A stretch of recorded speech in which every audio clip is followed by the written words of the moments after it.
सगळ्यांना विनंती करतो त्यांना एक छोटासा मोमेंट देऊन सोसायटीतर्फे त्यांचा सत्कार करावा.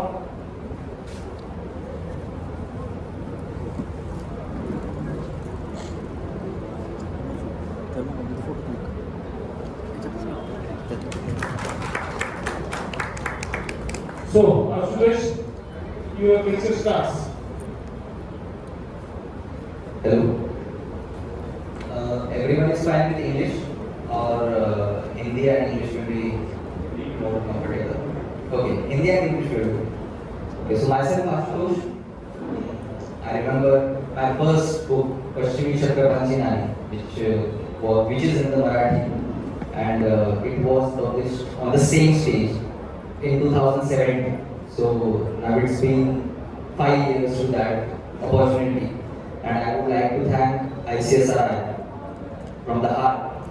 Actually, they gave me opportunity, and that's why it was just a push to me that you can do it and you should do it. And that was very memorable and very important thing in my life. And I would like to thank Basti sir also and all the members of the society who always encourage new blood, new minds, or new thoughts in such kind of programs. So आज जो है हम बात करने वाले हैं पूर्ण कुंभ. जब हम पूर्ण कुंभ ये वर्ड सुनते हैं तो समझ नहीं आता, यूजुअली समझ नहीं आता कि एग्जैक्टली पूर्ण कुंभ है क्या. मैं as a student of archaeology एक हमेशा कोशिश करता हूँ कि ऐसे टॉपिक्स डिस्कशन के लिए लिए जाए या फिर एज अ टॉक के लिए लिए जाए कि जो लोगों की लाइफ से रिलीवेंट है.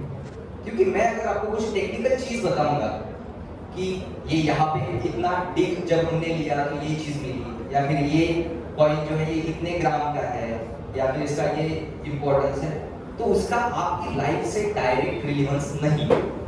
तो at that time we miss it. That is the brain. जब हम आर्कियोलॉजी में काम करते हैं तो at that time we think on that कि ऐसा क्यों हो रहा है. आप आज भी इंडिया में आर्कियोलॉजी का अगर आप लोगों में जिस तरीके से लोगों को पहचान है आर्कियोलॉजी की, इट्स जस्ट लाइक कि लोग कहीं पे खोदते हैं और कुछ निकालते हैं, but it's not like that. ये क्यों हो रहा है? इसका एक बेसिक थिंग यही है कि we miss the relevance between the two things, that is we are researchers and our audience. So for this talk I have taken the subject as a purna kumbh, and purna kumbh is nothing but a kalash which you keep in your house.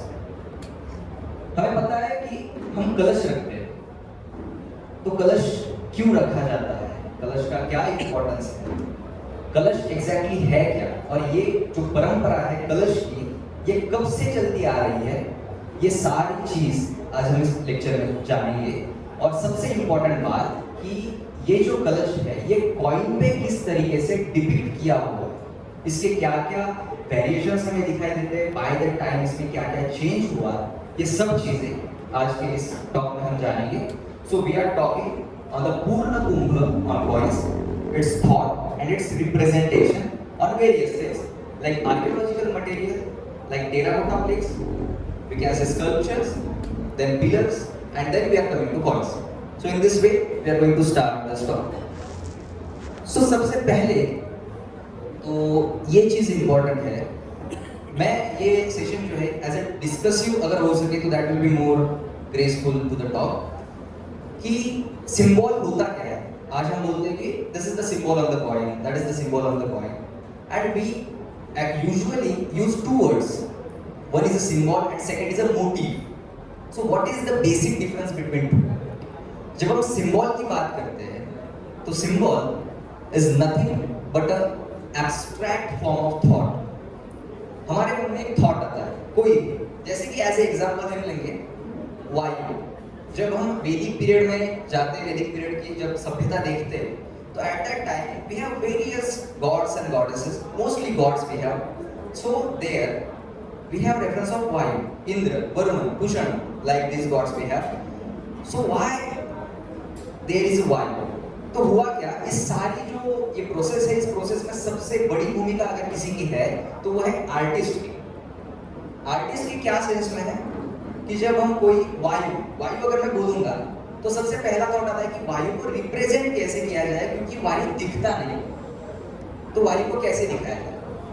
तो पहले हम उसे देखते कि वायु ये continuously flow होते रहता है। जब हम बोलते हैं कि यहाँ पे वायु का प्रेजेंस है, तो इट मीन्स कि समथिंग हो रहा है, कुछ हो रहा है, कुछ चीज हिल रही है, दैट इज बिकॉज ऑफ वायु। सो यहाँ पे उस आर्टिस्ट ने सोचा कि एग्जैक्टली वायु कैसे डिपिक्ट किया जाए। तो यहाँ पे दो चीजें आती हैं, one is a thought, second is a form of that thought, and third is a humanification of that thought, means personification of that thought, कि उसे पर्सोनिफाई कैसे किया जाए, उसे एक आदमी के रूप में कैसे दिखाया जाए। सो वहां पे ये हुआ कि उसने सोचा कि अभी हमें अगर वायु दिखाना है तो वो किस तरीके से दिखा सकते हैं। वायु एक तो स्पीड इज वायु, कि जहां पे हमें स्पीड दिखता है वो एक वायु है। सेकेंड इज अगर हम फ्लैग देखेंगे तो फ्लैग जब हिलता है तो that is a symbol of वायु, कि वहां पे वायु का प्रेजेंस है। तो आज अगर आप कोई भी मॉन्यूमेंट में जाएंगे, कोई भी मंदिर में जाएंगे और आपको अगर वायु की मूर्ति अगर आइडेंटिफाई करनी है तो वहां पे दो चीजें आपको देखनी होती है। फर्स्ट कि उसके पैर के बाजू में डियर होती है, एंड सेकेंड कि उसके सर के ऊपर एक फ्लैग होता है। सो यहाँ पे हुआ सिंबल का जन्म, कि सिंबल कैसे ग्रो होता है। So that is the birth of symbolism. तो what is symbol? Symbol is nothing but a abstract form of thought which you represent on anything. Second, what is thought? तो अभी हमने symbolism समझा कि what is symbol. Now what is thought? So thought is a formless force which can only be realized by your sixth sense and not by your five senses. So ये जो fifth sense है, जो हम worship करते हैं, venerate करते हैं, तो वो हम thought उसे हम बोलते हैं that is our thought, and it becomes symbolism. The third thing is कि हम किस चीज का सिंबल बनाते हैं। तो जिस हर एक जो भगवान है उसमें कई aspects, like if we see Lakshmi then there is an aspect of prosperity also, fertility also, wealth also, and all these things are there. But if we want to worship or venerate the form of prosperity, then at that time we show her in this form, in the Varada Mudra, and she is giving or pouring coins, or she is just we can see coins coming out from her hand. So that is the one symbolism of the prosperity. Again, when we come to fertility, so when fertility it shows when we see she on the her on the flower or a lotus flower, at that time she is a form of fertility. So this is the thing. So we make symbol of the thing which is related to the specific aspect of that god and that we want to represent, that human want to worship. Like we have various symbols, like we have swastika which you use in day-to-day life. Then again we have Shrivatsa, we have Nandimala, Chakra, Matsya, Triratna, Kalpataru, and Purna Ghata. Purna Ghata is nothing but a Purna Kumbha, and Purna Kumbha is nothing but your Kalash. So this is the same name used for the various names used for the same thing. Then again, the next question is what makes symbol popular and communicative. अभी देखिए, आज हम जब देखते हैं कि Srivatsa symbol हो गया या फिर कोई स्वस्तिक सिंबल हो गया, वो आज के 2000 सालों से चलता आ रहा है, तो उसने पॉपुलराइज कैसे हुआ हो, ये भी बड़ा सवाल है कि पॉपुलराइज कैसे होता है। तो it should have firm cultural background. जब तक उसे कोई कल्चरल बैकग्राउंड नहीं होता, कोई भी चीज पॉपुलर नहीं होती। फिर वो कोई भी कल्चर ले लीजिए, आप आज का लीजिए, प्रोटो हिस्टोरिक पीरियड का लीजिए या प्री हिस्टोरिक पीरियड का लीजिए, जब तक उसे कोई फर्म कल्चरल बैकग्राउंड नहीं है, तब तक वो चीज पॉपुलर नहीं होती या कम्युनिकेटिव नहीं होती। Then again the journey of the symbol to motive is very interesting. When it at one point it is symbol and when it becomes motive, कि जब ये होता है कि जब वो सिंबल मल्टीपल टाइम्स यूज होता है, it changes it's form but it keeps it's thought with it. Thought वही होता है, सिंबल चेंज होता है, तब उसका मोटिफिकेशन होता है। ये कॉन्सेप्ट समझने के लिए थोड़ी मुश्किल है, 5 मिनट में समझना थोड़ा कॉम्प्लेक्स है, बट यहाँ पे एक बेसिक पे आपको अगर एक बेसिक आइडिया आ गई उसकी, सो दैट इज आल्सो सफिशिएंट कि सिंबल जब मल्टीपल टाइम्स यूज होता है मल्टीपल जगह पे, तो वो उसका फॉर्म चेंज करता है and eight that time it becomes motive. So that is the basics difference between symbol and motive. Okay, so next our question is, अभी हमें ये तो समझ में आ गया है कि एग्जैक्टली सिंबल क्या होता है, या फिर सिंबल का थॉट क्या है, या फिर मोटिफिकेशन क्या है, ये सारी चीजें तो हमें समझ में आ गई। अभी नेक्स्ट हम आते हैं हमारे ओरिजिनल सब्जेक्ट पे, दैट इज पूर्ण कुंभ, पूर्ण घट और कलश। अभी एज अ थॉट ये कैसे काम करता है ये थोड़ा देखते हैं। तो क्या आप में से कोई ये बता सकता है कि कलश आज जो हम रखते हैं इसका आपका पर्सपेक्टिव क्या है? You all are senior than me, I am the youngest one here, तो आपका थॉट क्या है अगर कोई बता सकता है? एनीवन? कि हम घर में कलश वगैरह क्यों रखते हैं, या फिर कलश का शेप देख के आपको क्या याद आता है? ओके, सो देखिए कि जब हम कलश, आज आपके भी घर में कोई हम बर्तन जब रखते हैं, या फिर we keep water in other pot, so it is also like roundish shape. So why it is roundish shape, ये पहले समझना चाहिए। वो क्या रिप्रेजेंट करता है? तो मोस्ट इंपॉर्टेंटली वो रिप्रेजेंट करता है एक माँ का गर्भाशय, वो वूम है, एक मदर की वूम है, and because of that the thought of पूर्ण घट पूर्ण कुंभ राइज। वो पूरा हम देखने वाले हैं वो थॉट कैसे राइज हुआ। पहली बात तो कि जैसे मैंने आपको बताया कि it is a thought of womb of the mother. तो जब हमारी माँ हमें जन्म देती है, so it is a symbol of prosperity, she is giving prosperity to all that thing. Actually जब से आदमी को थोड़ा समझ आया, उसने थोड़ा सोचना शुरू किया, तो वो तब से एक चीज के बारे में फैसिनेटेड है कि जन्म कैसे होता है, या ये एग्जैक्टली प्रोसेस ही क्या है कि जहाँ से ये सब बाहर आता है। It is amazing thing. Man cannot give birth, but woman can, and that is her power. Because of that, we call her as a Shakti. Because Shaktism. So what is Shaktism? Worship of Shakti is Shaktism, and that is a specific power that she can give birth to the next one. So the symbol of Purna Ghata or Purna Kumbha is symbol of prosperity. It is a symbol of fullness. Fullness is nothing but a Purnatva. जब उसे किसी भी चीज को पूर्णत्व आता है, तो we call it as a घट और पल्लव, घट पल्लव, और it becomes कलश. Like in Marathi we have one saying that is Dnyandevi रचिला पाया तुका झालासी कळस. So it's nothing but a, जो ज्ञानदेव महाराज थे उन्होंने किसी चीज की शुरुआत की और तुकाराम महाराज उसके पूर्णत्व पे जाके बैठे. He became कलश of that thing. He became the supreme of that thing. So that is the thought of Purna Kumbha, which we come to know by fullness, prosperity and fertility. And that Purna Kumbha is always shown in the form of full blooming. Means there are two things. One, there is Kumbha, and second there is Purna Kumbha. So Kumbha कब होता है? जब वो fulfill नहीं होता, उसमें से कुछ बाहर नहीं आ रहा है, तब वो कुंभ होता है. पर जब उससे कुछ चीज बाहर आ रही है, कुछ चीज बाहर निकल रही है, something is flowing from it, at that time it becomes Purna Kumbha. Second, it is a symbol of one becoming many. एक चीज जब मल्टीपल होती है तो वो उसका symbol. Third, it is a manifestation of life force from the womb, and it is very deep concept actually. It is very hard to explain in such short time. So it is a concept of time and space also. It is very complicated thing to understand. Okay, so the next is, as I told you, womb carries infant. It gives birth to the next one, and that signifies life. जब हम next slide में ये भी देखेंगे कि कलश की क्या कॉन्सेप्ट है, तब आप ये सब चीजें रिलेट कर सकोगे.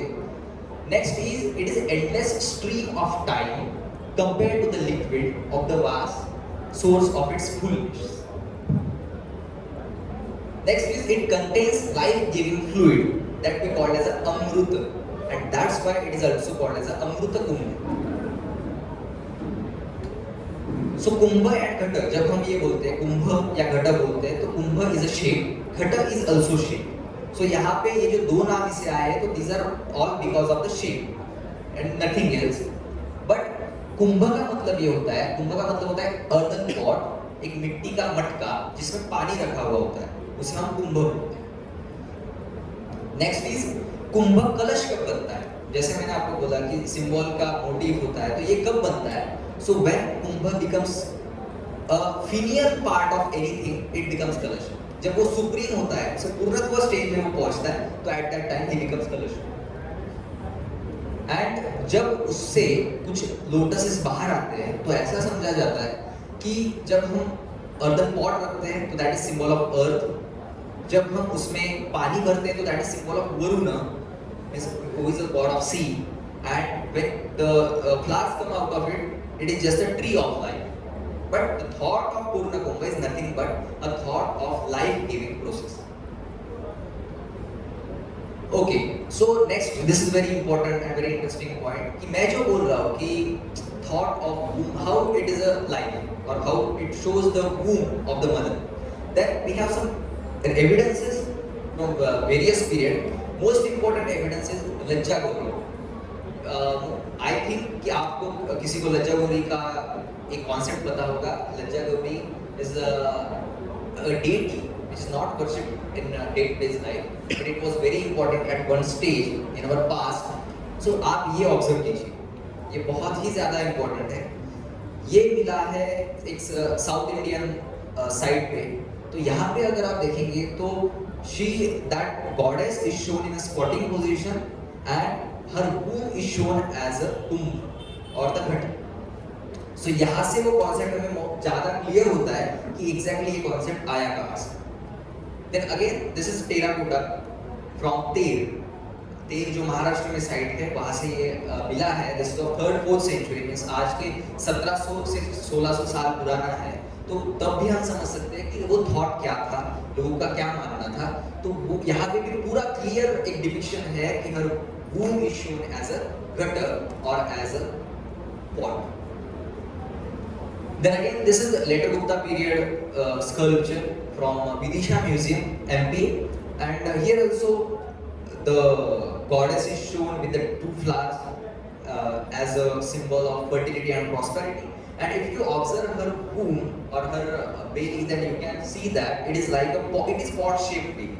So the thought of ghata or kalasha, it came from this thought of womb of the mother.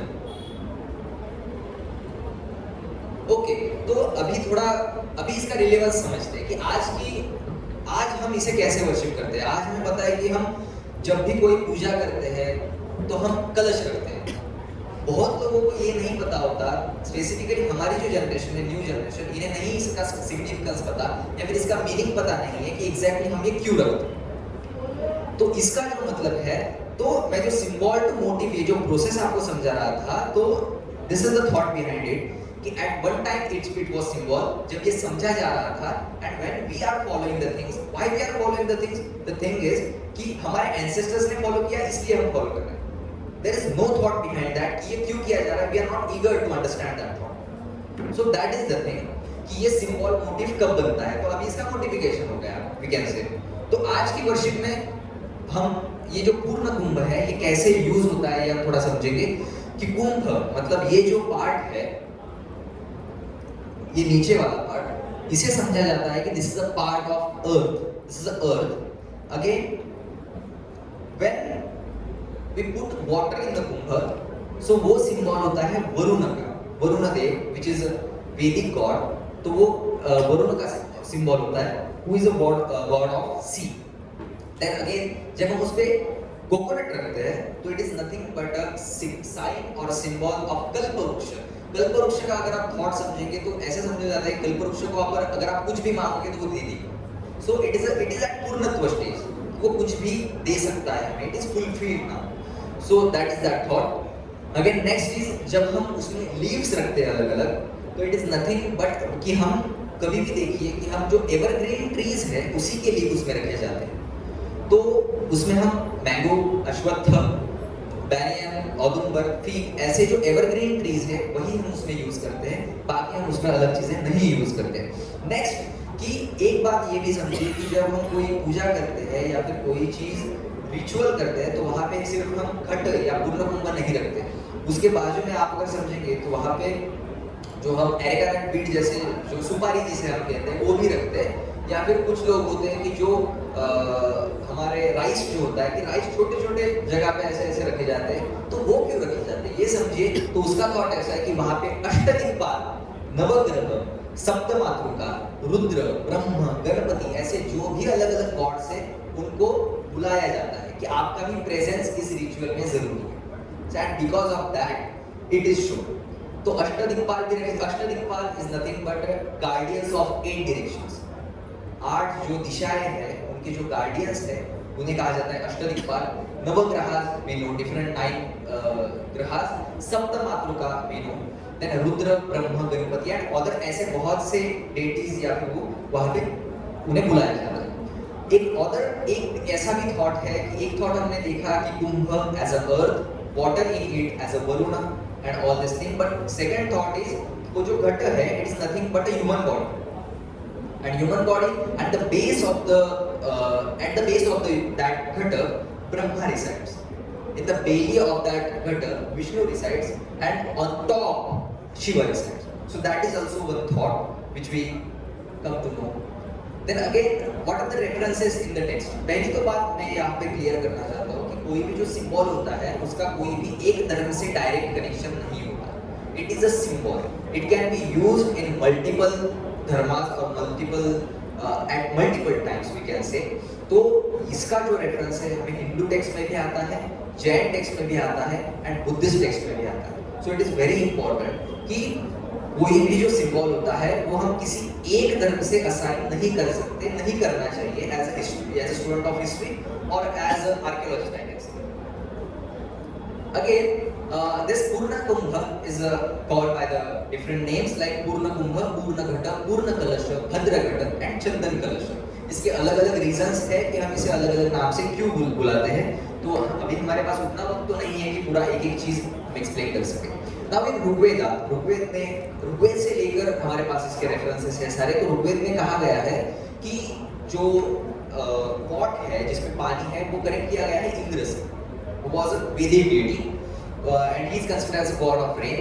Then again उसमें कहा गया है कि ये जो पूर्ण कुंभ है कि ये सोने का बना हुआ होता था। It is made up of gold। Again it is filled with the milk and overflowing with the shiny liquid। इस यहाँ पे एक थॉट समझ लीजिए कि जब हम ये बोलते हैं कि उसमें मिल्क भरा हुआ है तो बाहर जो ओवरफ्लो हो रहा है तो वो शाइनी लिक्विड कैसे है?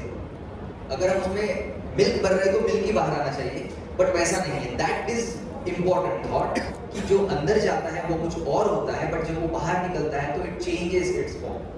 वो बहुत जरूरी है थॉट समझने के लिए and it is also a thought of life. Again next in Atharvaveda it is referred as a purna kumbh, जो मैंने आज नाम लिया है उसका। In Yajurveda there is a kumbha enshrined with the innermost secret of the womb which contains the infant. The vase is real progenitor. You can understand this thought. Again in Skanda Purana we have one reference.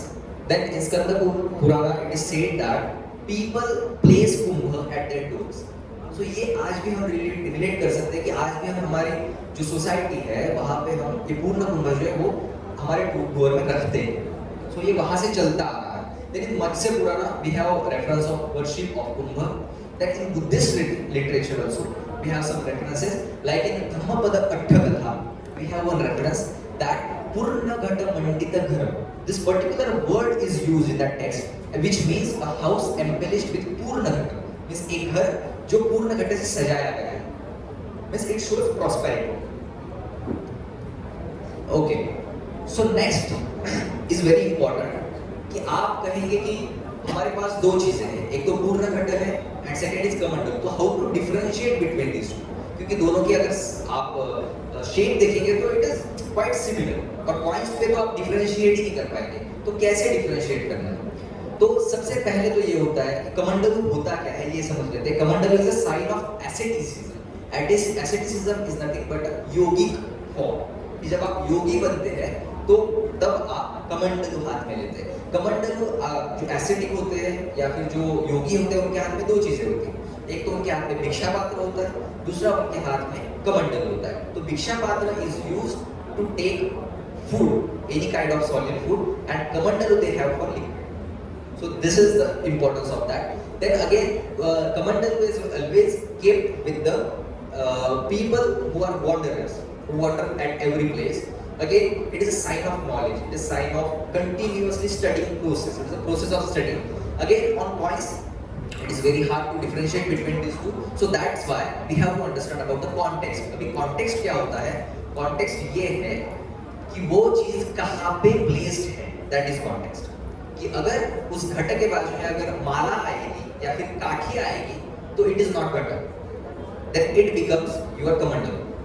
But when there is a flower beside that pot, then it becomes Purnam. तो ये context भी समझ लेना थोड़ा जरूरी है. अभी कुछ कॉइन्स ये देखते हैं. These are some coins from different period. About the coins, about is a Magadhan Panchmark, and second is a coin from Malwa, early Malwa period. So here we can see on the both the coins there is ascetic standing with the commander in one hand, and in second hand he have danda. So as he have danda in his hand, so second hand that will be the commander, and it is not a ganda. Then again in the next this particular gold coin of Kushanas, we can see in the right hand there is a pot. So it is a well-defined pot we can say, but still as it is holded by the Shiva, then it is not a pot but it is a commander. So that is very important. Context is important. Again, you see these three pratimas, we can say sculptures. Like first is Brahma, second is Agni, third is Yama, and fourth is Nirutti. So these all are wanderers. These all are wanderers deities who wanders at every time. Brahma we know he is ascetic. Second Agni we know who is a guardian of Agneya Disha. Then Yama we know and Nirutti we know. So these are the guardians, and they all hold that commander in their hand. So that's why they are important. Okay, so in early art, like in 200 or 250 BC, this concept of the birth or prosperity was being developed. Like in the Bharut art, you see this. This is very interesting in the representation of the birth or the prosperity on the Bharut. Bharut is a site, is the Buddhist site, and if you see the context of that thing, so वहाँ पे आप देखिए उसका जो belly button है उसमें से कुछ चीजें बाहर आ रही, flowers are, creepers are coming out of it. So आज भी अगर हम देखेंगे उसका कनेक्शन आज लगाएंगे तो हमें पता चलेगा कि आज भी जब हमारा जन्म होता है तो हमारे नाभि से माँ की जो कोख है उससे हमारी नाभि कनेक्टेड होती है. सो ये थॉट हमें समझ लेना है. मैं आज जो भी दिखा रहा हूँ, कॉइन्स दिखाऊंगा, फोटोज दिखाऊंगा, that is okay, but you should just take that thought, ये एग्जैक्टली थॉट है क्या. तो ये बहुत इंपॉर्टेंट है. एंड अगेन उसकी अगर आप बेली देखेंगे तो it is like a pot, it is shown like a pot. Why it is like a pot? Because that is the relevance of that thought and this particular thing. Again, see the second thing. This is also from Bharut. This is also from 250 BC, you can say. And creepers are coming out from the mouth of that man, we can say. And his womb is also like a pot. So you just compare these things. Just keep these things in mind. Again. Early representation of prosperity. This is in Bharut again. So here, if you see the below this thing, see this one. So here, if you say the belly, you see the belly of that particular man. So it is like a pot belly. Shape is like correctly like a pot. And again, this is from Sanchi. So this is a process through which a thought is developed. Again. Bharhut में मतलब वो एक thought हो गया कि वहाँ पे हमें सिर्फ सिंबोलिज्म देखने को मिल रहा है. अभी यहाँ पे अगर आप आएंगे तो हमें क्लियरली गजलक्ष्मी का शिल्प मिलता है. And this is very beautiful sculpture from a Buddhist context and not from a Hindu context, where Gajalakshmi और some people call it as a Mahamaya is shown. The creepers और the flowers are coming out of the pot and two elephants are standing on that pot and the goddess is standing on the flower and two elephants are pouring water on. So this is very important. Thought of prosperity कैसे सोचा जा रहा था उस time. Again, this is another example from the Bharut only. So यहाँ पे अगर आप देखेंगे तो purely जो thought of prosperity है अभी पूरा डेवलप हो गया कि एक कुंभ है और उसमें से कुछ creepers बाहर आ रहे हैं या फिर कुछ flowers बाहर आ रहे हैं. अभी सांची में देखिए कि सांची में ये thought कैसे दिख रहा है.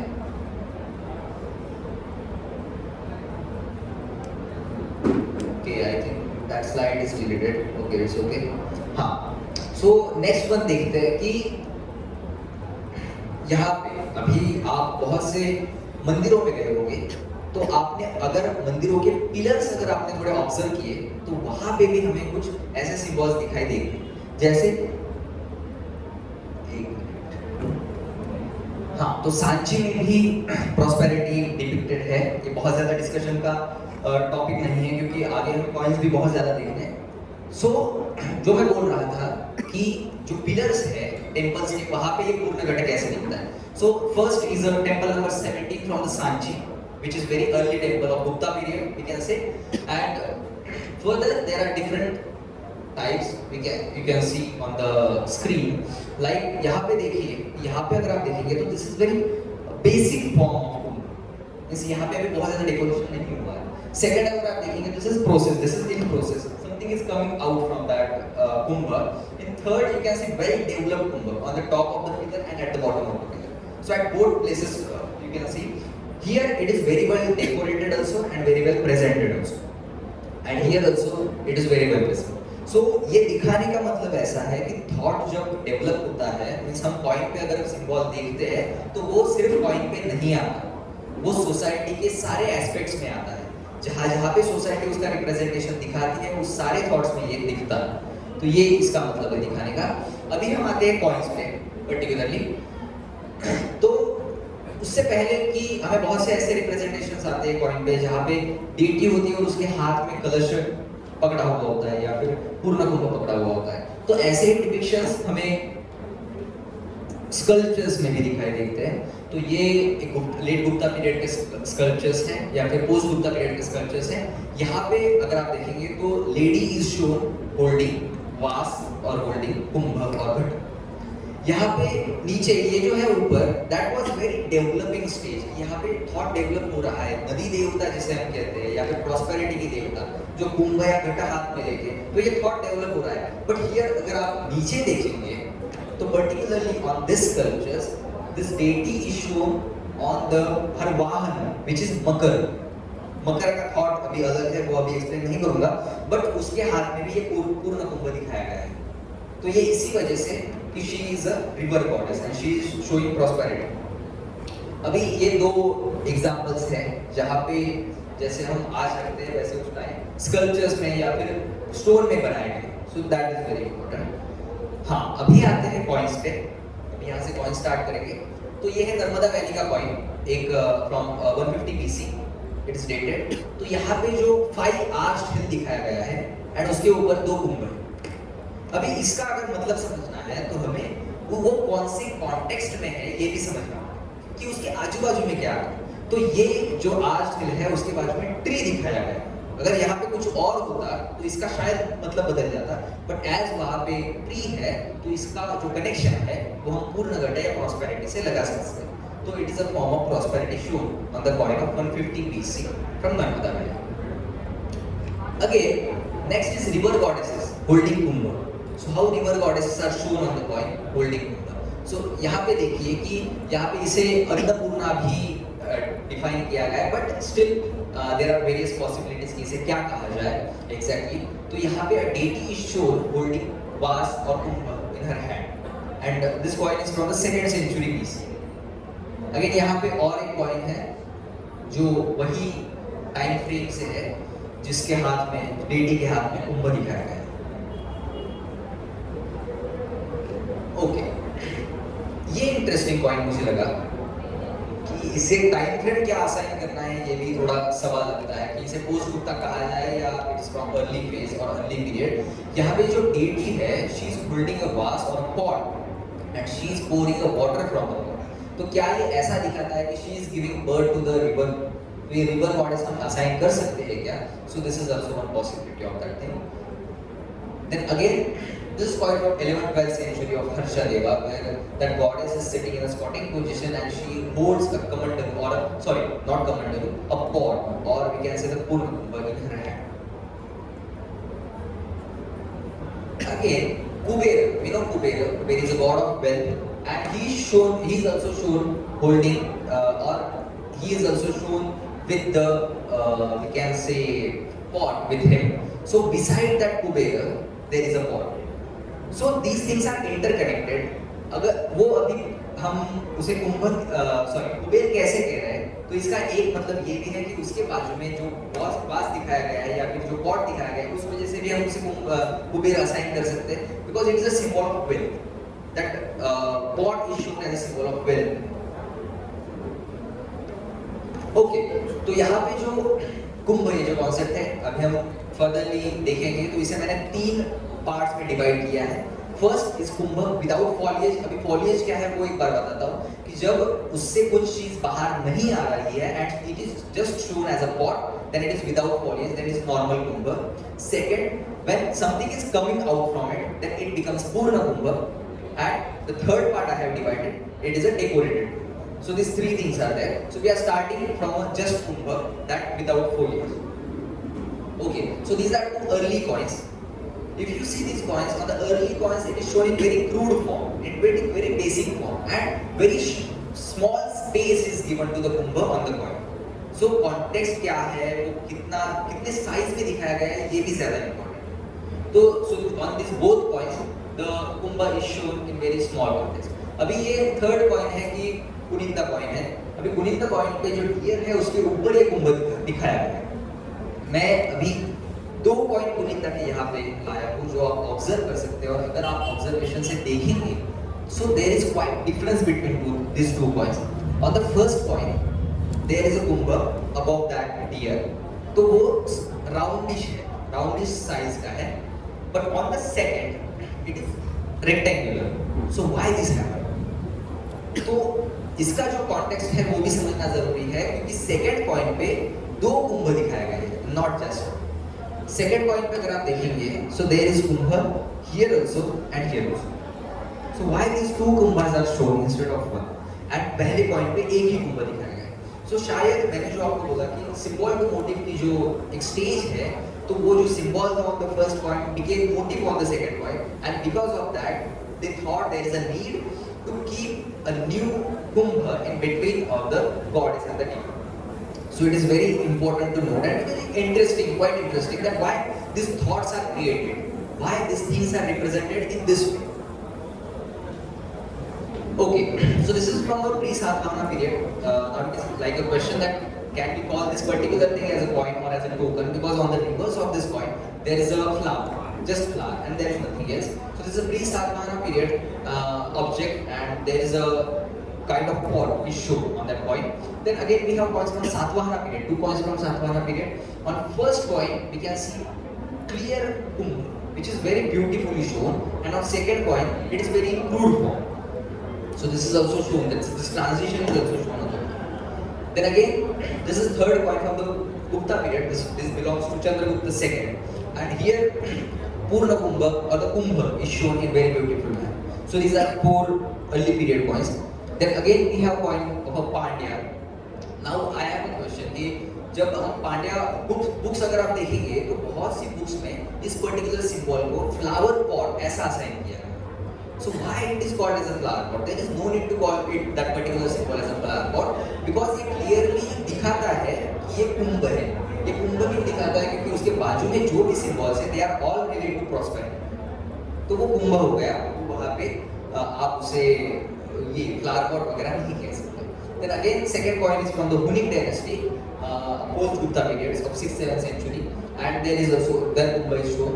Then again अभी यहाँ पे कॉन्टेक्स्ट देखिए कि यहाँ पे उसका जो पोजीशन है, it becomes very important position of the kumbh, क्योंकि रिवर्स में सिर्फ कुंभ दिखाया गया है पूरे कॉइन में। तो ये कॉन्टेक्स्ट और प्लेस भी समझना जरूरी है। On the forward there is a goddess shown in the squatting position or sitting position.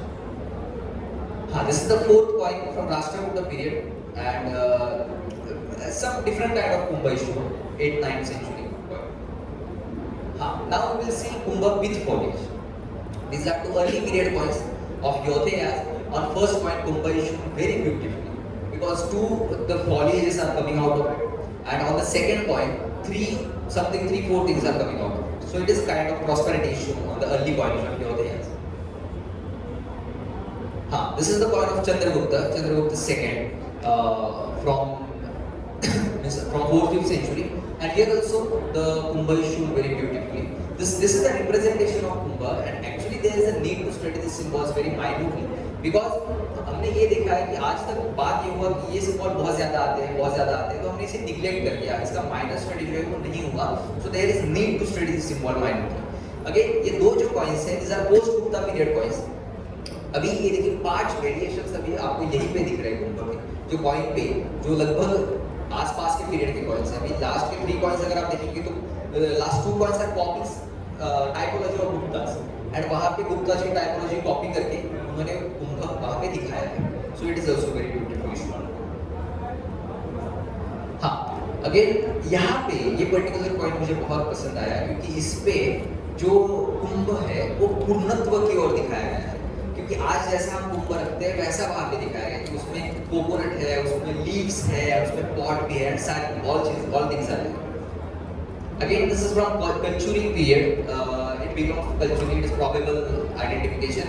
It belongs to 7th century from the Gujarat area. Again, this is Pallava coin of the 7th century. This is also very beautifully shown. Decorated Kumbha is shown. And again, here the Kumbha became motif in the on the coins of Santaraj. Now it is shown very crudely. अगर आप coin के means आपको coin ज़्यादा नहीं समझ में आता तो it is very hard to identify कि ये कुंभा है. So it became motif. हाँ, अभी आते हैं डेकोरेटेड कुंभा जो होता है. सो इन 11th-12th सेंचुरी अगर आप देखेंगे तो 11th-12th सेंचुरी में ये जो कुंभ है ये बहुत ही ज़्यादा डेकोरेटेड स्टाइल में दिखना शुरू हो गया था सारी. और क्योंकि प्रॉस्पेरिटी बहुत ही ज़्यादा बढ़ रही थी, everywhere there was prosperity and it was shown very beautifully.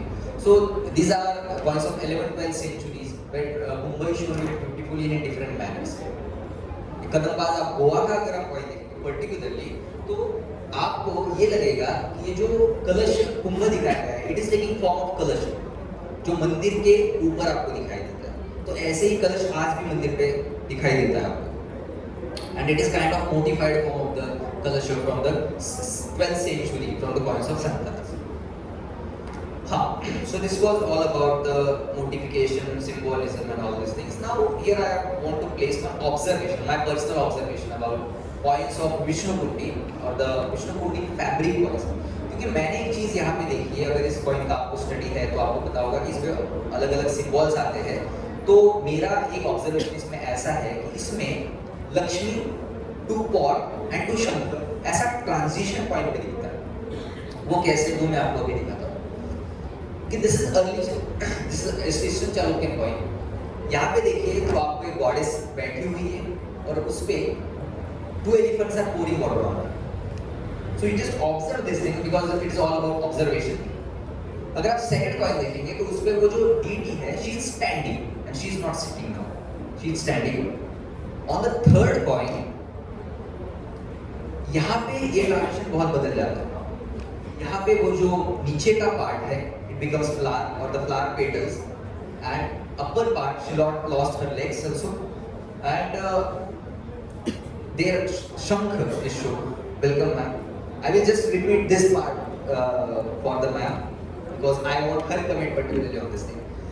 So ma'am, I was saying कि on Vishnuputti coins I have some observations and I think कि ये जो transition है from Lakshmi to Kalasha to Shankh, it is this we can see on the coins.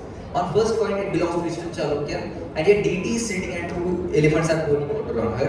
On second coin the deity is standing and two elephants are pouring water on her. And third coin the deity is shown in very abstract form and two kind of we can say very we can say crude form of elephant we can call it, or it is just like a shankh is shown. Now if you see here then elephants lost its presence. कि अभी वो elephant नहीं रहा जो elephant था. तो अभी यहाँ पे वो एक symbol हो गया just like a motif हो गया. तो उसमें कुछ ऐसा essence उसमें नहीं रहा कि ये elephant ही है. Now that middle figure of deity is becoming a pot. यहाँ पे अभी वो पूरी pot बन गई and बाजू के जो भी elephants थे वो elephants चले गए and it became stambhas. And on the third coin clearly this Kumbha issue. Now this is the transition from deity to Kumbha. Now in next thing, okay. So now this Kumbha have its presence on the coin, dominant presence with two stambhas on both the sides. On this it is decorated, and on the third coin, if you rotate this coin particularly. This particular coin 180 degree, you can see it is just like a shankh and not a kumbh. So it is my humble question कि जिसे आज हम शंख type coin कहते हैं इसी के shape type, और it's a Kumbh type. So this was just my observation related to this Vishnu Puja. Next important part is, as I told you, the journey of symbol to motif and the thought of Kalasha, thought of Kumbh and all these things. तो यहाँ पे हम एक example देखेंगे कि when that Kumbh becomes Kalasha, when it becomes part as a filial part of the temple, at that time it becomes Kalasha. And on coin we can see. We have a coin from Chalukyas of Kalyani of 11th century AD, and on that coin we have a temple, and on that temple the Kumbha is shown, or the Kalasha, now it became Kalasha, is shown very prominently. So this is very important, we can say, preparation in this particular coin. And in last, I just want to quote this mantra from the Udaharanaka Upanishad, and it is Purnamadam, Purnamidam, Purnat, Purnamudachyate. So what it says, it means this is full, that is full, from the full proceeds the full. So ये जो पूरी journey थी, आज जो हमने देखा, it was not just a journey of coin or not just a journey of symbol, it was a journey of thought. From a thought of womb of the mother to the thought of filial part of the temple. So this was a very important journey to trace the past. And with this saying, I would like to thank all of you for being here. And if you have any queries now or any questions, you can ask. Thank you.